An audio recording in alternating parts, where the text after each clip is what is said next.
Hi everyone, welcome to the YouTube channel. In this video, we will see how to uninstall apps in Windows 10 and Windows 11. So if you have installed app that now you don't need any longer, you can uninstall it. So for that, you have to simply search for install apps in the search bar on your desktop. You will see this option install apps, click onto it, and after that you will find all of your apps installed. If you couldn't find anyone, you can just simply search for it and the app will appear, or you can also use these filters to simply get your app that you're looking for, and you can also use this categorization. So once you have find the app that you want to delete, what you have to do is you have to simply go there and then you will see the three dots onto that app.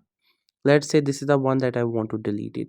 Now here you will see the three dots. You have to click onto it and then you have to select this option uninstall, and it will ask you if you want to uninstall it. You can do it.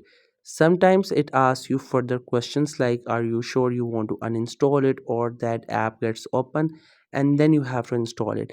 But sometimes it do not ask you anything, it just literally uninstall it as you click onto that uninstall option. So you just have to simply make sure that you have uninstalled it and this app is no longer available in your PC. That means the app has been successfully uninstalled. So that's how you can uninstall apps in Windows 10 and 11. I hope you find this video helpful and informative. Make sure to subscribe to the YouTube channel for more informative videos and updates. You can leave a like, comment. If you have any queries, feel free to ask. Thank you so much for watching the video.